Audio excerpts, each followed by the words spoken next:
Yes, it takes a lot of energy. You can see it sapped away every available bit of fat on his body. Many of the student players are very lean, and here's what it sounds like when he plays.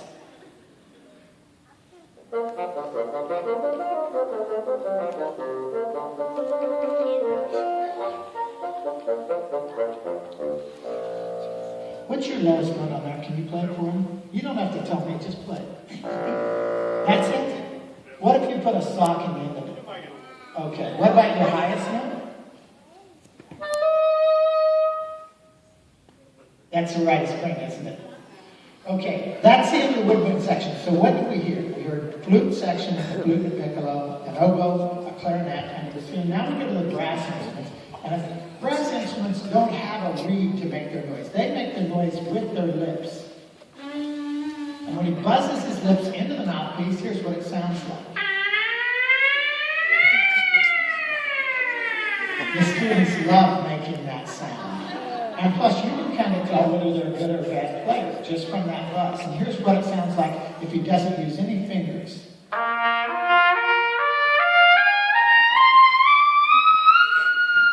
So you might wonder how he knows which note is coming out, and I can tell you, oftentimes they don't. But there's a series of notes, and he's changing what? Lip pressure and air pressure. If you put one finger down the first valve, here's what it sounds like. And as you get up higher and those notes are closer, it is harder to get the right note, isn't it? Yeah. And if you use several valves, what does it sound like? Okay, so he uses those valves, thank you. He uses the valves to make the sound either travel farther, and then what is the pitch going to do if the air travels farther? Big instruments? That's right. It travels farther and it gets lower. Like, Monica, if you put your slide all the way out, what's the lowest note you can get out of that? What's the highest note you can get out? Oh, don't hurt yourself, but just give them an example of the range.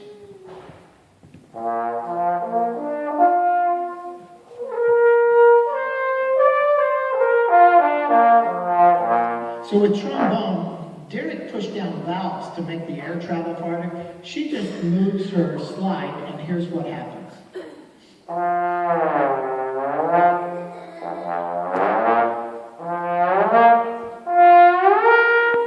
We have a guest trombonist coming in the spring that's going to play with the orchestra. A wonderful player, and I hope that you'll come in. The next instrument is the horn, and you can see the horn has a bunch of tubing, but it's all wrapped in a circle. And when she plays that, instead of pushing valves down on top, she presses those little levers on the side. Plus, she puts her hand in the bell. The bell can be a handy place to store radios and food during band practice, but it also alters the sound.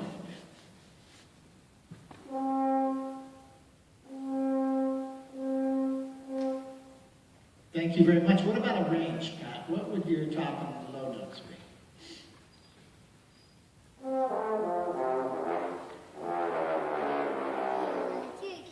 Okay.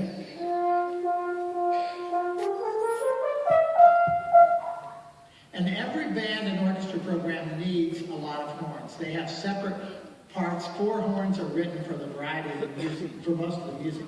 Now we come to the largest of the instruments, so it's going to be the deepest pitch. This is the tuba. And Arnie, why don't you go ahead and sit down and show him what your valves look like. He's got 4 valves there that he can press, and here's what the tuba sounds like. And remember, they're all making sound by buzzing their lips.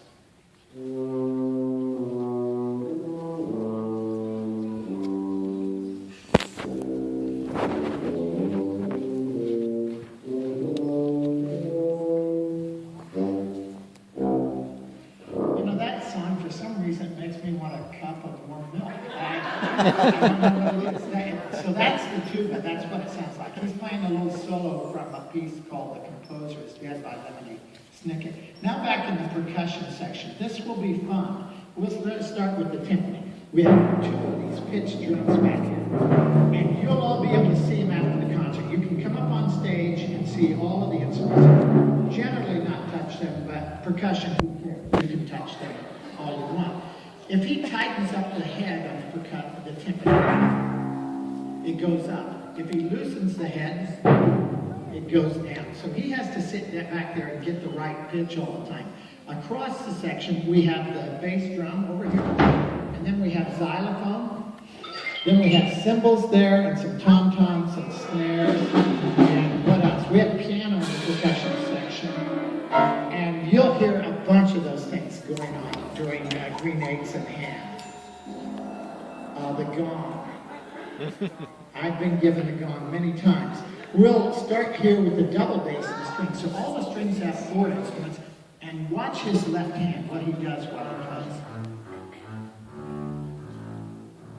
So just like a guitar, he shortens and lengthens his string, but he doesn't have the frets to work with. He has to know where to put his hand down. What's the highest you can go on your top string? And if you take your finger off, what does that string do? Now do the harmonic again. So really good players, they'll actually write a lot of music like that. Not that Craig is a really good player too, by the way. Here's the cello, which is a little bit higher in pitch.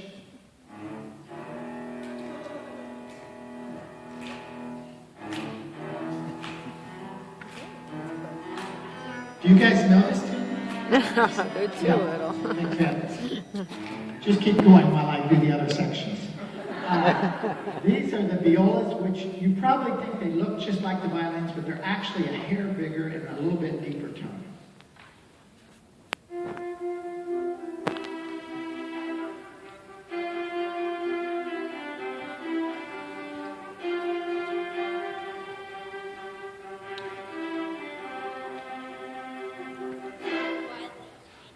What was that? What's that from? From what? Do you guys know that song? Yes! Should I know that song too? Yes! Sorry about that. That's another musical deficiency I possess. Okay, now we're over to the violins.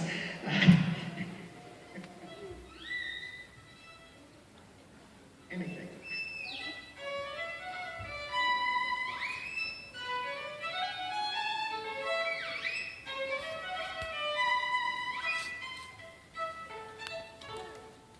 Go. So that's the violin. Those are the instruments of the orchestra that you're going to hear during Green Eggs and Ham. We're going to play a little demonstration for you. Orchestra, will you look for bar 202? That's where we're going to start. But first I'm going to ask the piano player to play this slowly for you, just like it's written, but a little slowly. And you know this song.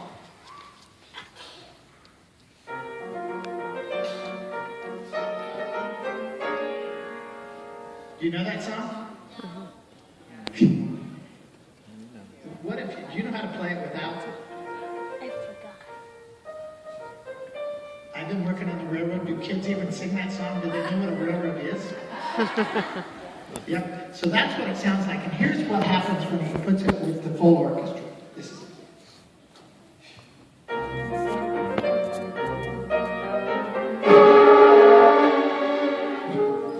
So what is he portraying there? You guys know this story? A train.